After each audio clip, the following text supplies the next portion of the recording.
my mum was born in 1952, which made her a baby boomer. She's no longer with us now, but I'm reminded of a conversation I had with her when I was 11 or 12, where I asked, why is it that people from different parts of the world seemingly look different to each other? And her response was immediate and very confident, based on the fact that she'd had nurse training in the 70s. In fact, I was asking her because I in that sense, she was a source of authority and wisdom, supposedly. And she said that people who look different externally not only look different to the eye, but also inside. There are distinct differences, variations in where organs are located, for example. That blood was incompatible between people from different places. That when someone was having a so-called mixed baby, that they would have to find appropriate blood to give to the mother. And I don't think she thought of herself as racist. She was sort of repeating what a doctor had told her during her time training in Liverpool, where she was from. And she was repeating this to me in good faith, seemingly, but she was doing it with tremendous confidence and clarity. I don't remember actually buying into what she was saying. I remember going, I'm not sure that makes sense. But obviously, she's a parental figure, and my mum in particular was someone you didn't want to annoy. So I just accepted what she said and moved on.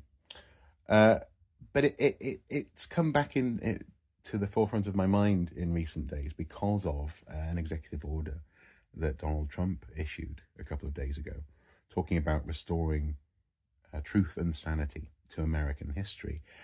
No doubt we'll be examining that in more detail, Andy and I, in the watching brief in coming days. But there's a couple of lines in there that talk about race as a biological fact, as opposed to a human construct or a social construct, that just reeks of that same common sensism, that same utterly unjustified confidence in just looking at things and going, well, that looks different to that to me, so it must be different. And it's not the first time or the last time that I've had this feeling at all. It keeps on coming back, and it keeps on coming back from that generation of people who have a tremendous influence on that side of the political spectrum. For example, a couple of years ago, I was talking to a woman who I greatly respect. She's an old Christian lady who she did missionary work in Africa for a long time. And we were talking about genetics, and I mentioned how similar we all are to each other, genetically speaking.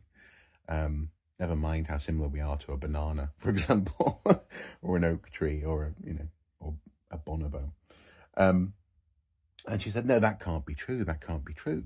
No way, And I said, no, seriously, statistically speaking, you could pluck someone from Aboriginal Australia, who conventional wisdom might say could have been isolated for thousands of years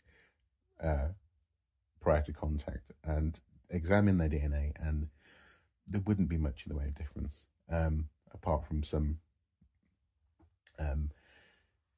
so-called markers here and there.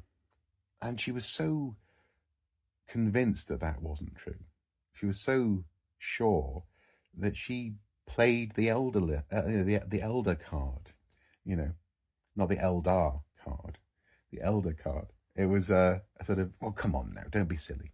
You're just a youngster. I was like, well, thank you very much, in my late 30s at the time. But she was certain.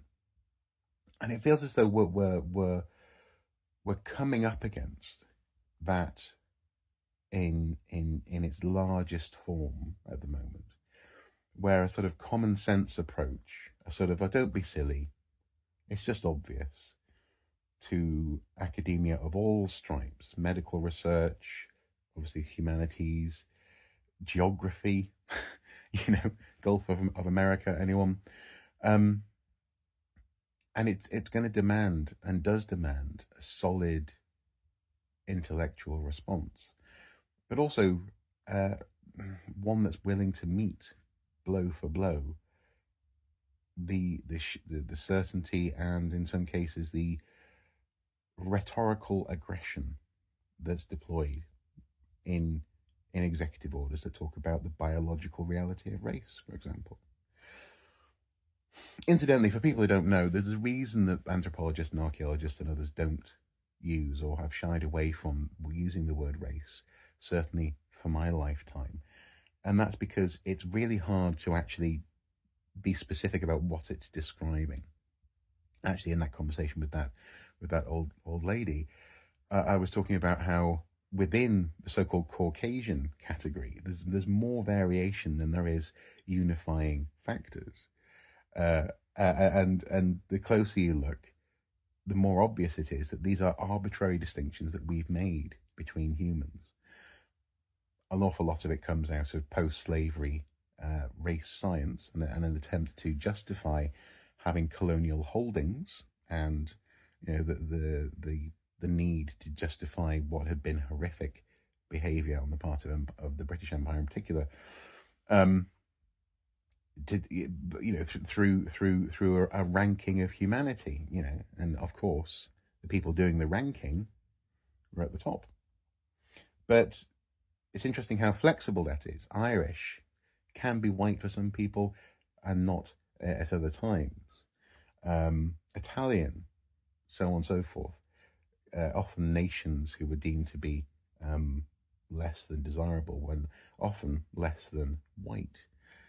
Utterly arbitrary. That's why we don't tend to use it very much, because it's just bad.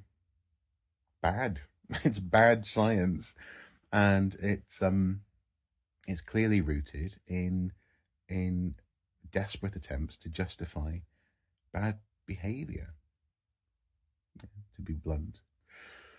But yeah, that self-assured, unproven, common sense approach to reality, in terms of flat Earth, in terms of medical research, in terms of the Smithsonian Museum now, for example, in terms of national identity, etc., demands a solid pushback.